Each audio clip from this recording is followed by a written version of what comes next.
तर परीक्षा कोणतीही असो, रक्कम किमतीवर प्रश्न विचारलेच जातात आणि पॉईंटच्या स्वरूपात गुणाकार भागाकार असा विचारला जातो. त्यावरच आधारित हा प्रश्न आहे. एकूण रकमेपैकी ए कडे 0.6 पट आणि बी कडे 2/5 पट रक्कम आहे.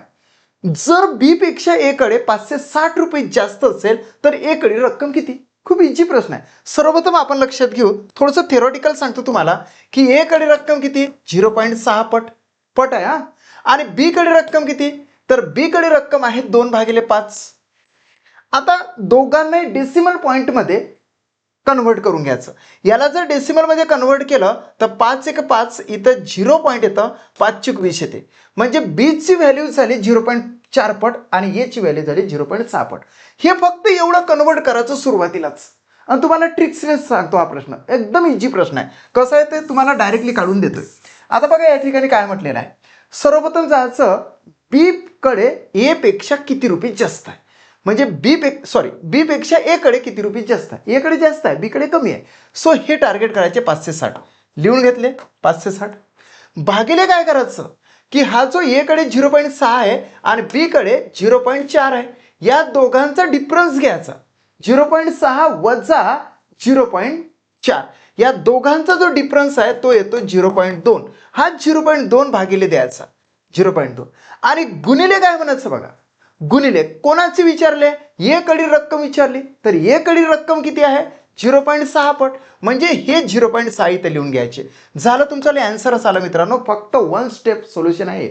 आता बघा, तुम्हाला माहित असेल की मॅथमॅटिकल कॅल्क्युलेशन ज्यावेळेस आपण करतो, अंशामध्ये आणि छेदामध्ये पॉईंटची पोझिशन सारखी असेल तर पॉईंट आपण हटवून टाकत असतो. इथे एका घरानंतर पॉईंट आहे आणि इथे एका घरानंतर पॉईंट आहे, म्हणजे पॉईंट आपण हटवूनच टाकला, हे हटवूनच टाकलं, म्हणजे तुमचा भाग जाणार आहे या ठिकाणी. कसं जाणार बघा, 2 1 2, 2 3 6, म्हणजे सरळ सरळ आन्सर आलं 560 गुणिले 3. 560 गुणिले 3 म्हणजे या ठिकाणी 0, 3 सकम 18, हातचा 1, 3 5 15 आणि 1 16, म्हणजे 1680 रुपीज ए कडची रक्कम आहे. 1680 रुपये. ठीक आहे, 1680 रुपये. Second option is the right answer of this question. हा झाला टाइप्स आणि यावर आधारित आता आपल्याला 10 प्रश्न सरावाचे घ्यायचे. तुम्ही व्हिडिओ पॉज करत करत करत करत सॉल्व्ह करा. येस, पहिला प्रश्न स्क्रीनवर आहे, डायरेक्टली सॉल्व्ह करून देतो. एकूण रकमेपैकी ए कडे 0.6 पट रक्कम आणि बी कडे 2/5 पट रक्कम. 2/5 म्हणजे किती होणार आहे? 2/5 म्हणजे तुम्हाला माहितच आहे, इथं 0 दिला तर 5 1 5 5 × 20 झालं की नाही. हे झाले 0.4. म्हणजे डिफरन्स काय येणार इथं? इथं येणार आहे डिफरन्स दोघांमधला 0.2. आता आपण डायरेक्टली सॉल्व्ह करूया. कसं असते मित्रा, हे जे 480 आहे, 480 भागिले 0.2 गुणिले काय, तर ए कडील रक्कम किती म्हटलं तर ए कडची पट घ्यायची, हे 0.6. 0.6 आणि तुम्हाला सांगितलंच की पॉईंटची पोझिशन जर का अंश आणि छेदामध्ये असेल सारखी तर पॉईंट हटवून टाकायचा. हा पॉईंट हटवला, हा पॉईंट हटवला, 2 1 2, 2 3 6, म्हणजे आन्सर काय ते 480 गुणिले 3, म्हणजे या ठिकाणी 3 0 0, 3 8 किती 24, हातचे आले 2, 3 चूक 12 2 होते 14, म्हणजे 1440 आन्सर येते. Second option is the right answer of this question. Second question बघा, एकूण रकमेपैकी ए कडे 0.6 पट रक्कम आहे आणि बी कडे 2/5 पट रक्कम आहे. 2/5 पट म्हणजे आताच बघितलं आपण किती येतं 0.4. या दोघांतला डिफरन्स तर आपल्याला याही वेळेस 0.2च आला. मग आपण सोल्युशन करण्यासाठी घेतलं तर हे जे 540 आहे, 540 ओके, 540 भागिले काय करणार तुम्ही, हा डिफरन्स 0.2 आणि गुणिले ए कडची रक्कम विचारली. ए कडची रक्कम विचारली तर ए ची पट घ्यायची, बी ची रक्कम विचारली असती तर बी ची पट घेतली असती. हे 0.6 इजीच आहे. हे पॉईंट कट केले, 2 1 2, 2 3 6, म्हणजे या ठिकाणी 540 गुणिले 3, 540 गुणिले 3, या ठिकाणी 0, 3 चूक किती 12, हात चालू 1, 3 5 15 किती 16, 1620 आन्सर येते मित्रांनो. Third option is the right answer of this question. तिसरा प्रश्न तुमच्या स्क्रीनवर आहे. एकूण रकमेपैकी ए कडे 0.6 पट रक्कम आणि बी कडे पुन्हा 2/5 पट रक्कम, त्या जागेवर दुसरी पट पाहिजे होती. सो या ठिकाणी 0.4 आला. या ठिकाणी सुद्धा डिफरन्स हा 0.2च आलेला आहे. येस, सो या ठिकाणी काय करणार, 370 भागिले 0.2 गुणिले काय, ए ची रक्कम विचारली म्हणून हे 0.6. 0.6 म्हणजे आता तोंडी पण आन्सर येते, डायरेक्टली तोंडी आन्सर येते बघा. 370 ची 3 पट म्हणजे आन्सर 2 1 2 आणि 2 3 किती 6, 370 ची 3 पट म्हणजे ॲन्सर असं व्हिज्युअली पण ॲन्सर येते. 0 3 7 21 2 3 3 9 2 किती 11, 1110 ॲन्सर येते. 1110. सो या ठिकाणी ॲन्सर येते 1110. पुन्हा लक्षात घ्या, 0 3 7 21 2 3 3 9 2 किती 11. बरोबर आहे. 1110. Fourth option is the right answer. चौथा प्रश्न स्क्रीनवर आहे. एकूण रकमेपैकी एकडे 0.6 पट रक्कम आणि बी कडे 0.2/5 पट रक्कम. म्हणजे या ठिकाणी 0.4 आले, म्हणजे डिफरन्स तर या ठिकाणी सुद्धा 0.2 आला. कोणताही डिफरन्स आला तरी भाग जातोच, एवढं लक्षात घ्या. या ठिकाणी सारखे सारखे आहे म्हणून असं काही कन्फ्यूज होऊ नका. या ठिकाणी बी पेक्षा ए कडे 420 रुपीज, 420 गुणिले म्हणा किंवा भागिले म्हणा, भागिले किती तर 0.2 गुणिले किती तर ए कडील रक्कम आहे म्हणून 0.6. या ठिकाणी पॉईंट चालला गेला. बे एक बे 3 किती 6, 420 गुणिले किती मित्रा 3, म्हणजे या ठिकाणी 0 3 2 किती 6, 3 चूक किती 12, 1260 रुपीज एकडची रक्कम येते. So first option is the right answer of this question. पाचवा प्रश्न तुमच्या स्क्रीनवर आहे. ए कडे 0.6 पट आणि बी कडे 2/5 पट रक्कम आहे. तर हे 2/5 पट रक्कम म्हणजे 0.4. याच्यातला डिफरन्स किती येतो तर 0.2 येतो आणि हा डिफरन्स घेऊनच आपल्याला आन्सर काढता येते. या ठिकाणी 550 आहे. 550 भागिले 0.2 गुणिले एकडची रक्कम विचारली म्हणून याची पट आहे 0.6. सो 0.6 या ठिकाणी घेणार आणि भाग देणार. मॅथमॅटिकल कॅल्क्युलेशनमध्ये काय सांगते की अंश आणि छेदामध्ये पॉईंटची पोझिशन जर का सारखी असेल तर पॉईंट हटवून टाका. आपण या ठिकाणी पॉईंट हटवला, या ठिकाणी पॉईंट हटवला. बे एक बे 3 किती 6, 550ची तिप्पट ही व्हिज्युअली आन्सर आलं असतं. ठीक आहे, 550ची तिप्पट म्हणजे या ठिकाणी 0 3/15, 3/15 आणि किती 16, 1650 रुपीज रक्कम हे ए कडे असणार आहे. So third option is the right answer of this question. सहावा प्रश्न आपण बघणार आहोत. एकूण रकमेपैकी आता चेंजेस झालं बघा.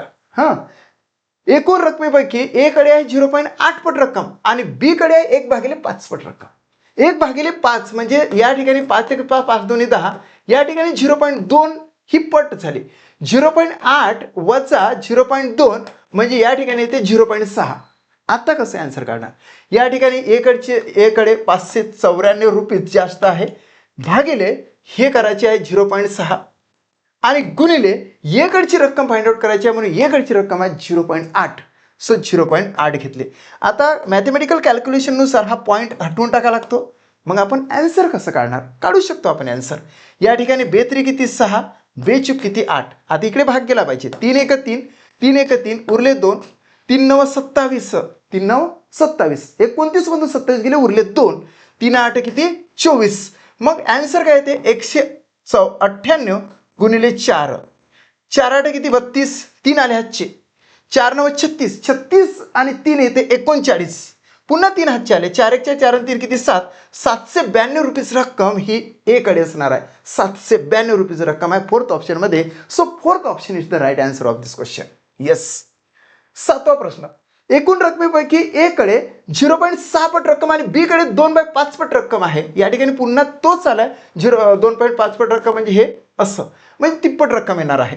555 भागिले हा डिफरन्स जो आहे तो 0.2चा आहे. सो 0.2 गुणिले ए कडची रक्कम विचारलेली आहे म्हणून 0.6. या ठिकाणी पॉईंट हटवून टाकायचा. बे 1 बे 3 किती 6, 555ची तिप्पट म्हणजे आन्सर. 555 गुणिले किती हे 3 म्हणजे 3 किती 15, हा चला 1 3/15 ने किती 16, 1 3/15 ने किती 16 म्हणजे 1665 रुपीज ही रक्कम ए कडे असणार आहे. Second option is the right answer of this question. आठवा प्रश्न तुमच्या स्क्रीनवर आहे. एकूण रकमेपैकी ए कडे 0.8 पट रक्कम आहे आणि बी कडे 1/5 पट रक्कम आहे. 1/5 म्हणजे 0.2. या दोहोंचा डिफरन्स म्हणजेच काय तर 0.6. आता याच्याच आधारावर आपण आन्सर काढणार आहोत. 570 भागिले हे डिफरन्स, भागिले काय तर डिफरन्स 0.6. येस.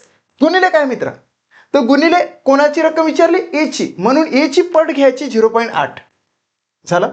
आता मॅथमॅटिकल कॅल्क्युलेशननुसार तुम्हाला आधी पण सांगितलं की अंश आणि छेदामध्ये पॉईंटची पोझिशन सारखी असेल, जसं की ते एका घरानंतर, जसं की ते एका घरानंतर, तर पॉईंट हटवून टाकायचा. इतर आले 6, इतर आले 8. आता भाग देऊया ना आपण. आता भाग देत असताना बे 3 6, बे चूक 8, 3 1 3, 3 1 3 उरले 2, 3 9 27, 19 3 57 होतात. म्हणजे या ठिकाणी 0. 190 गुणिले 4, 400 4×9 36 3 आले आजचे 4 1 4 3 किती 7 म्हणजे 760 रुपीज रक्कम ए कडे असणार आहे. So first option is the right answer of this question. येत आहे तुम्हाला? येस, सॉल्व करा. 9वा प्रश्न. एकूण रकमेपैकी ए कडे 0.6 पट रक्कम आणि बी कडे 2/5 पट रक्कम. 2/5 पट रक्कम म्हणजे 0.4. याच्यातला जो डिफरन्स आहे दोघांमधला 0.6 आणि 0.4 म्हणजे याच्यातला 0.2 निघाला. सो 408 भागिले हा डिफरन्स म्हणजे 0.2 गुणिले ए कडची रक्कम आहे 0.6. 0.6 म्हणजेच या ठिकाणी मित्रांनो सरळ सरळ येतं. कॅन्सल कॅन्सल, बेक बे बेत्रीस इथे 6. 408 गुणिले 3 म्हणजेच या ठिकाणी 3 8 24 आणि 3 किती 12. 1224 रुपीज रक्कम ही ए कडे असणार आहे. So third option is the right answer of this question. 10वा प्रश्न तुमच्या स्क्रीनवर आहे. एकूण रकमेपैकी ए कडे 0.6 पट रक्कम आणि बी कडे 2/5 पट रक्कम आहे. म्हणजे याच्यातला डिफरन्स जर का आपण काढला तर तो सरळ सरळ काय निघू राहिला तर 0.2 निघू राहिला. 0.2 या 0.2च्या ऐवजी वेगळं सुद्धा येऊ शकतं, ते तर आपण घेतलेलंच आहे. जास्त प्रश्न आपण ह्या डिफरन्सवर घेतलेला आहे. 460 भागिले 0.2 गुणिले ए कडची रक्कम आहे 0.6. 0.6. आता मित्र या ठिकाणी तुम्हाला दिसून येतं की पॉईंट आपल्याला कट करावं लागेल. कट केला, बेक बे बेत्रीस 6 म्हणजे 460 गुणिले 3 म्हणजे या ठिकाणी 0 0 3 सकम 18 हात झाला 1 3 12 किती 13. 1380 रुपीज रक्कम ही ए कडे असणार आहे. So second option is the right answer of this question. अशा पद्धतीने आपण एक पहिला टाइप्स घेतला आणि त्यावर आधारित आपण 10 प्रश्न सलगपणे सॉल्व्ह केले आणि तुम्ही सुद्धा सॉल्व्ह केलेले असेलच. अशा बाळगतून इथेच थांबतो. थँक्यू.